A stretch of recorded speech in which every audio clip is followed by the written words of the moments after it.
Hello. तो अब हम देखेंगे CDS का आपका एग्ज़ाम कल होगा, तो कुछ लास्ट मिनट टिप्स जो मैं अपनी तरफ से आपको बताना चाहता हूँ इस वीडियो में। तो देखिए, आपने जितना पढ़ना था वो पढ़ लिया होगा, और अब क्या करना है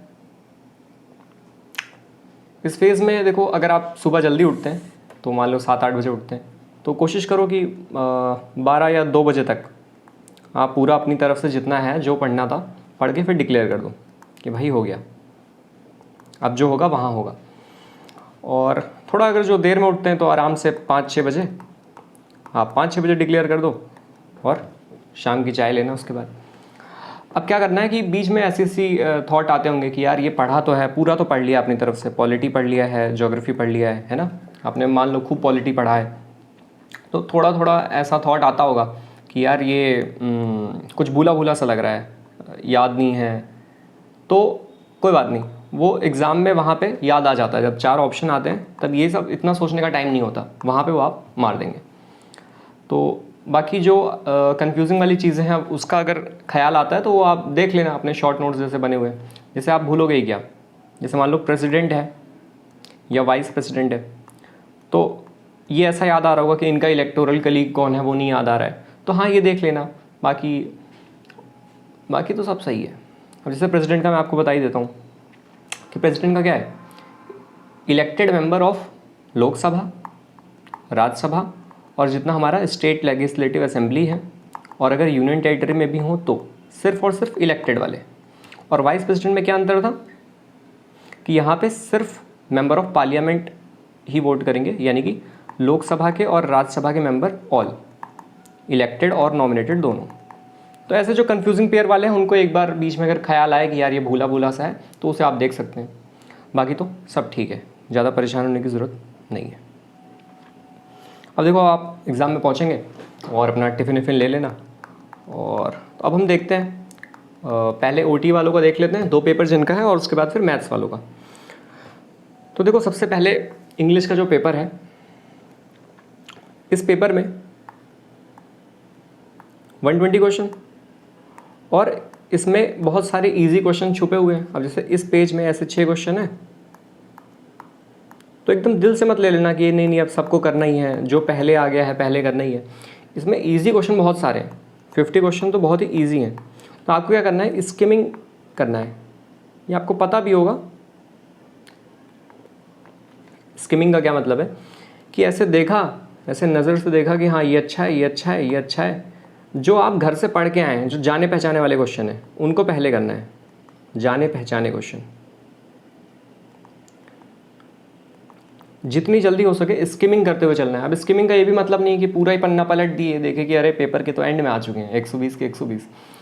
हर पेपर में से 3-4 ये कर लेना, फिर आगे देखा अच्छा एरर डिटेक्शन में, अरे ये तो एंड वाला है, ठीक है ये हो गया। फिर आगे गए, आपने देखा रिपोर्टेड स्पीच का एक ऐसा सस्ता सा सवाल, सेट दैट, सीधे हटाया मार दिया। पूछा इंटरजेक्शन कौन सा है, सीधा आपको दिख रहा है एलास, ये मार दिया। जितने ईजी क्वेश्चन है वो करते चले गए। फिर आपने देखा कि सामने है आपके एक PQRS वाला क्वेश्चन, और एक है S1 S6 वाला क्वेश्चन। अब सबका अलग अलग सेट होगा, तो अगर S1 S6 तो देखो मुझे नहीं पसंद आता है, मैं तो आखिरी में ही करता हूँ।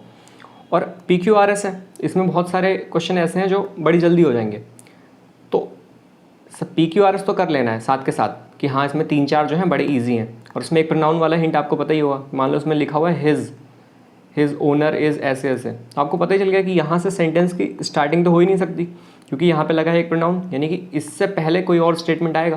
तो इस तरीके से आप PQRS में भी थोड़ा सा आपको हेल्प हो जाएगी पहचानने में। अब S1 S6 छोड़ना है, इसका ये मतलब नहीं है कि सारे छोड़ देना है 10।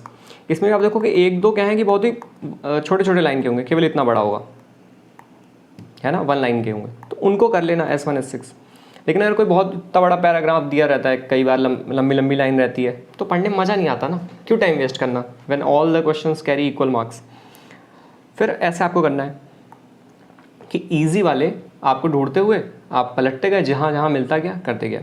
अच्छा, अब OMR की भी कई थ्योरी है कि देखो, जो बचपन में जब हम लोग करते थे तो मैं भी ऐसे ही करता था, JEE main, JEE advance, NDA, और ये कौन सा था, कॉमेड कर्नाटका, UP ट्यूब। तो मैं भी ऐसे ही करता था कि जब सारे क्वेश्चन कर लिया, टिक लगा लिया, उसके बाद OMR में एक एक करके गोला भर रहे हैं। पर अब मैं ऐसा नहीं करता हूँ। जितना भी ये CDS है, सबसे अच्छी जो मुझे लगता है कि यहाँ पे आपने देखा, ये रहा इसका क्वेश्चन, टिक लगाने की भी ज़रूरत नहीं होती कुछ क्वेश्चंस में, तो बस ऐसे देखा कि अच्छा यहाँ ठीक है, यहाँ पे तो ऑफ आएगा, बी है, सीधा यहाँ मार दिया बी। क्योंकि अगर आप ऐसे बार बार ऐसे टिक लगाएंगे, फिर कुछ देर बाद जब OMR भरने की बारी आएगी तो एक अंदर ये भी थॉट रहता है कि यार अभी लास्ट में भरना पड़ेगा, फिर भरते हुए भी ये रहता है कि ऑफ दोबारा देख रहे हैं, हाँ बी, हाँ इधर भी देखा बी, तो ये क्या है, क्यों डेटा रिटेंडेंसी हो रही है। तो इसलिए यहाँ पे सीधा देखा बी है और यहाँ पे बी है, ख़त्म, अब तो सोचना ही नहीं है उसके बाद क्या है।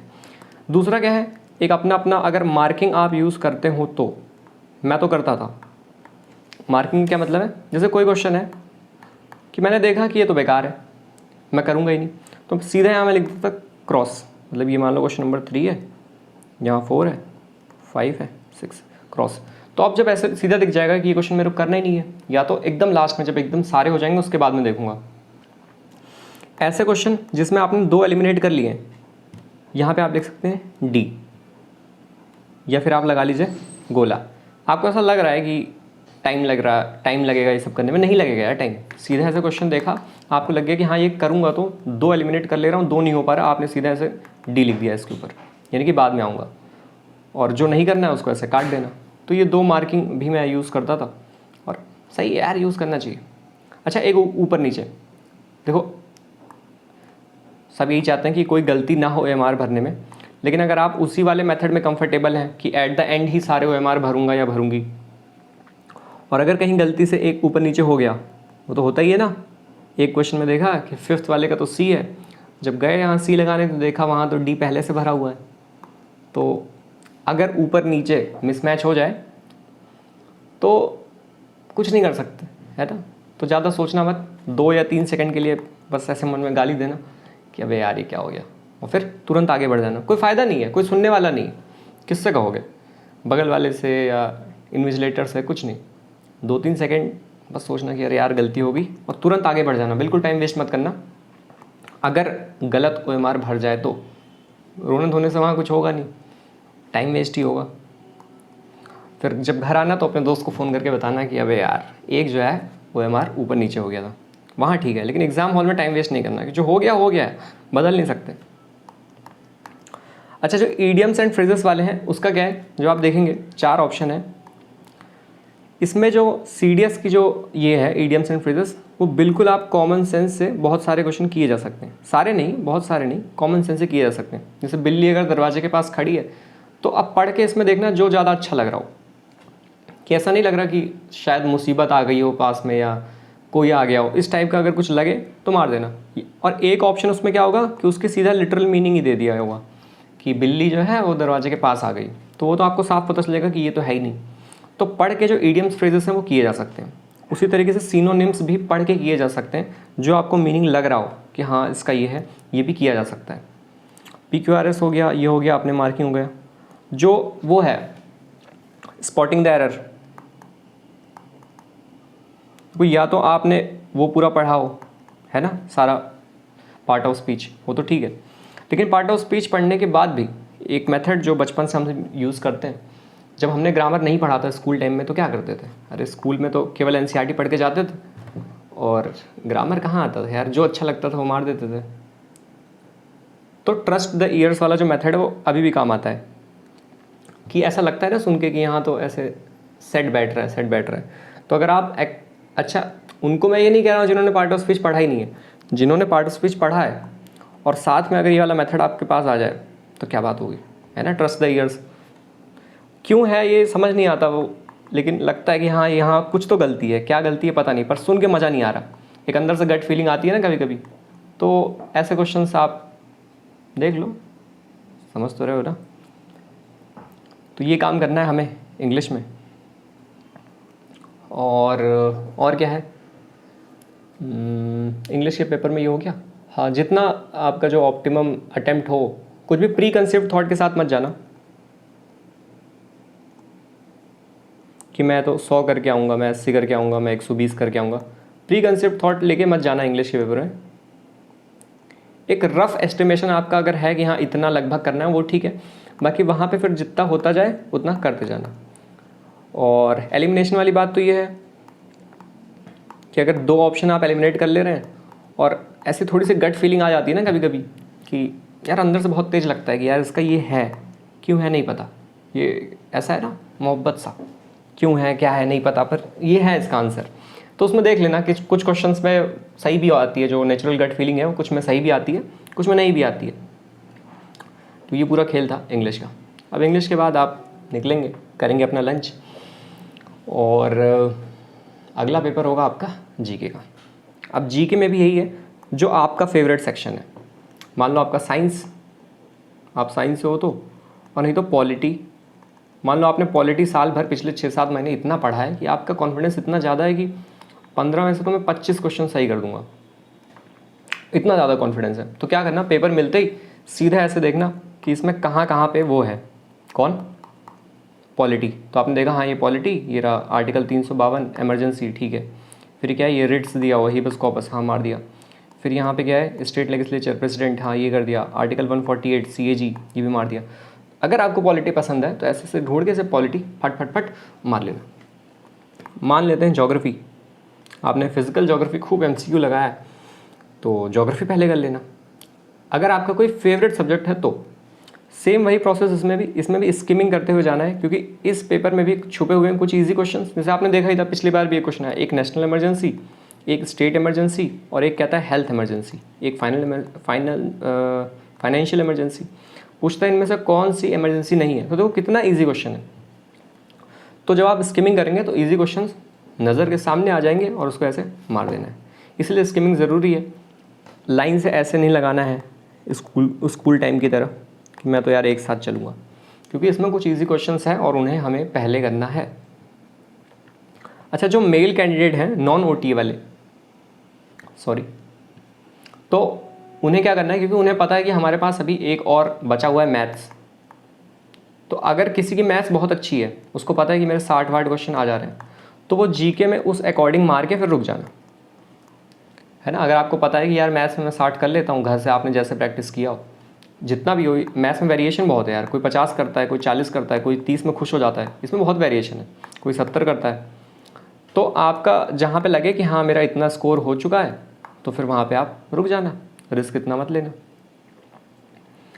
करंट अफेयर्स की एक चीज़ जो मैं बताना चाहूँगा कि जैसे मान लो अगर ऐसा कोई क्वेश्चन आता है कि this term is related to which among the following, जो कि न्यूज़ में था।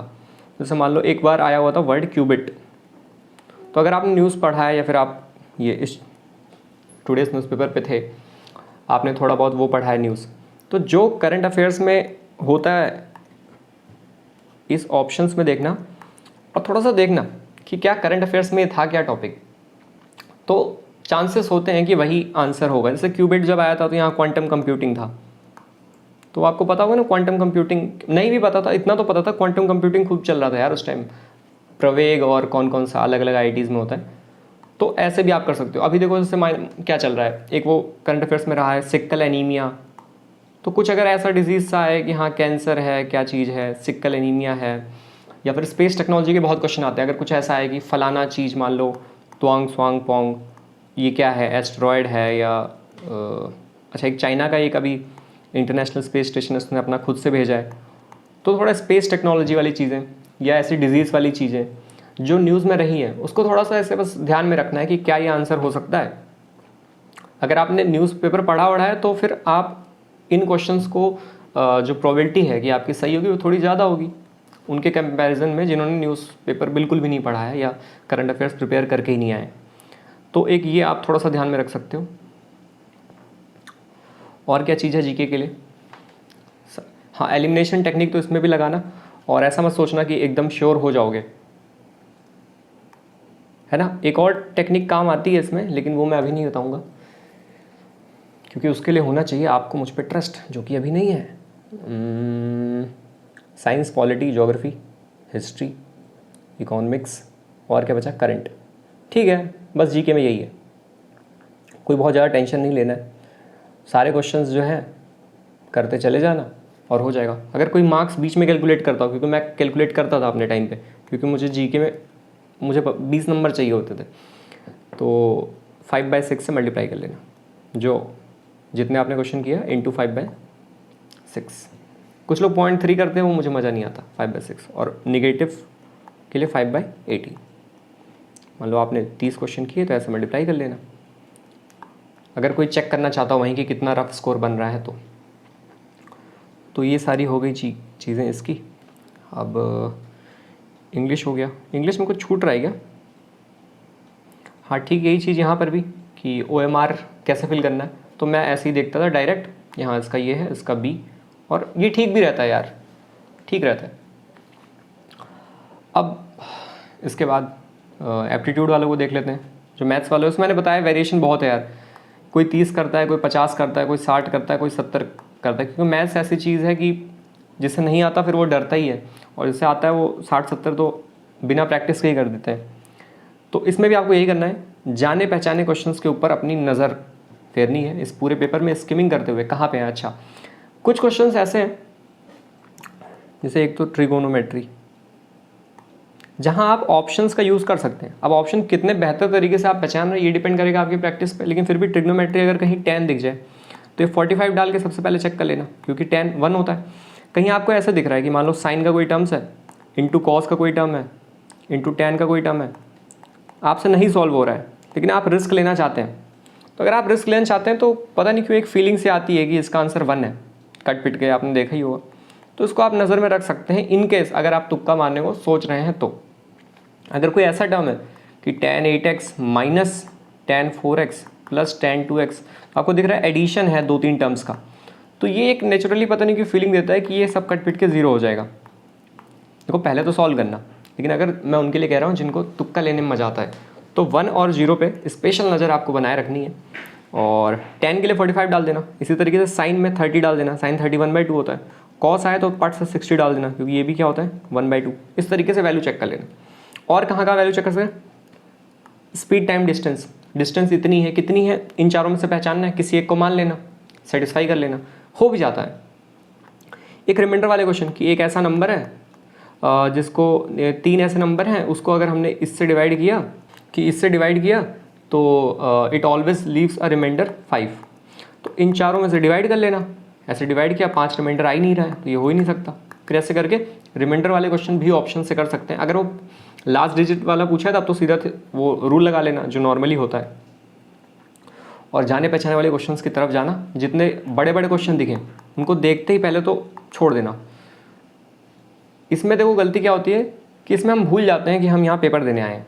हम क्वेश्चन करते हैं कि हाँ ये इक्वेशन है, ये x y है, अब हम उसको लगाने लगते हैं, जैसे मान लो फिजिक्स का न्यूमेरिकल। और एक चीज़ में क्या करना है, इसमें आपका दिमाग आगे चलना चाहिए और पेन पीछे। मतलब ऐसा मत करना कि इस क्वेश्चन को देखा और ये सोचा ही नहीं कि ये होगा कैसे, और सीधा डेटा नोट करने लगा, जैसे हम फिजिक्स में देखते थे। जैसे आपने देखा अच्छा मैग्नेटिक फील्ड इतना है, हाँ फिर फ्रीक्वेंसी इतनी दी है, अब क्या करें। फिजिक्स में तो ऐसे ही करते थे ना, हम पहले डेटा नोट करते थे, क्या दिया है, वेलोसिटी दिया है, ठीक है अब देखते हैं क्या करना। इसमें ऐसा मत करना कि आपने देख लिया अच्छा ये गलत एग्जांपल दे दिया मैंने। मेंसुरेशन का मान लो क्वेश्चन है, आपने देखा हाँ लेंथ ले लिया, ब्रेथ ले लिया, ये ले लिया, हाँ अब क्या करूँ, अब तो मुझे आता नहीं है, अब क्या करूँ, डेटा नोट किया है उसका क्या करूँ, अचार डालूँ। तो इसलिए क्या करना है, ऐसे क्वेश्चन तब करना है जब आपने उन सारे जानने पहचाने वाले क्वेश्चंस को कर लिया है। तो फिर से वही बात, 40-50 जान पहचान वाले क्वेश्चन जो घर से पढ़ के आए हो, simple, time and work, speed and distance, reminder वाले, ट्रिग्नोमेट्री, ज्योमेट्री, इन सारे क्वेश्चन को जब कर लेना, फिर जो स्टेटमेंट वाले क्वेश्चन है उसके बाद आना इस पर, फिर आना ऐसे क्वेश्चंस पे जहाँ पे थोड़ा लेंदी जा रहा है, क्योंकि बीच बीच में उन्होंने छिड़के हुए हैं ऐसे क्वेश्चंस। अगर आप उस पर फंस गए और आप भूल गए कि मैं तो यार पेपर दे रहा हूँ, लग रहे हैं उसमें लगाने, तो 2 घंटा निकल जाएगा। किसी भी क्वेश्चन में अगर 2 मिनट से आप ज़्यादा ले रहे हो, 1-2 मिनट से, तो समझ जाना कहीं ना कहीं कोई एक ऐसी ट्रिक है जो मैं मिस कर रहा हूँ, और बेहतर तो यही होगा कि मैं इसे छोड़ दूँ। और बेहतर से कौन सा गाना याद आता है इरफान साहब का, कि बेहतर तो ये होता कि हम मिले ही ना होते, मगर जाने दे, ये जो था ख्वाब सा। ठीक है, तो मैथ्स में बड़ी तेज़ी से लगाना है। एक और चीज़, to all the male candidates, एकदम एग्जॉस्टेड फील करने लगोगे कई बार, जैसे 1 घंटा हुआ नहीं कि ऐसा लगेगा कि अरे यार अब मन नहीं कर रहा है क्वेश्चन करने का। तो हाँ ये होता है, सभी के साथ होता है, लेकिन इन सब का कोई मतलब नहीं है। रुकना मत एंड तक, मैथ्स वाले पेपर में बिल्कुल टाइम नहीं मिलता, बगल में कौन है अगल कौन है कोई कुछ नहीं देखना, पेन और एकदम चलाते रहना जब तक वो इन्विजिलेटर खींच ना ले, या फिर लास्ट में बस 1-1.5 मिनट के लिए वहाँ देखना कि हाँ अब कौन से क्वेश्चन मैं कर सकता हूँ। तो ये चीज़ें थी मैथ्स के लिए। यार एग्जॉस्टेड हल्का सा फील करोगे, टेंशन मत लेना, वो होता है, नेचुरल है, एकदम नेचुरल है। वापस आके ऐसा बोलना नहीं कि मतलब मन नहीं कर रहा था क्वेश्चन करने का, मैं आपको पहले ही बता रहा हूँ नहीं मन करेगा यार क्वेश्चन करने का, लेकिन अब करना तो पड़ेगा ना, पेपर निकालना है कि नहीं। तो करते चले जाना क्वेश्चंस, इतना कोई टफ नहीं है, 40, 50, 60 क्वेश्चन तो ईजी हैं, उसमें आराम से आपको उसे पलटना है और करते हुए चले जाना है। और कुछ क्वेश्चंस में आपको ऑप्शंस यूज़ करना है, आपने देख ही लिया, तो यही करना है। तो यहाँ पे आपका मैथ्स ख़त्म हो जाएगा और उसके बाद अब आप आएंगे अपने अपने घर और यूट्यूब खोल लेंगे, आप देखेंगे कि क्या चल रहा है, किसका आंसर क्या है।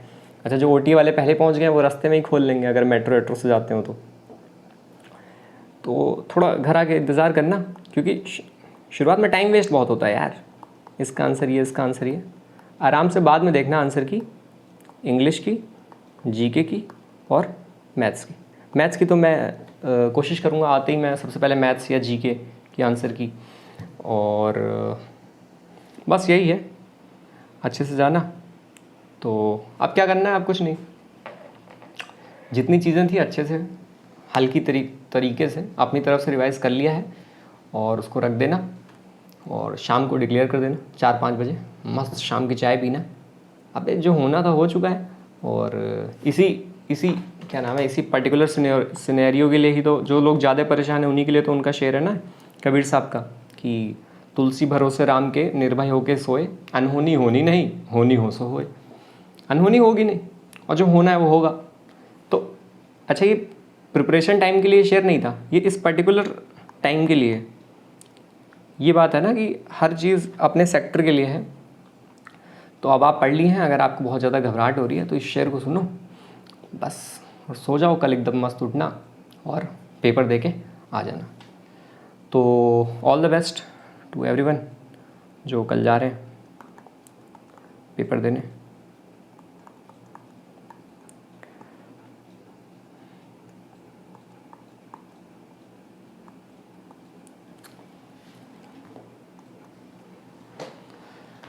ठीक है, ऑल द बेस्ट। और ये कुछ लास्ट मिनट टिप्स थी, और क्या बताना चाहता हूँ मैं। ठीक है फिर, okay, all the best, thank you, take care, bye.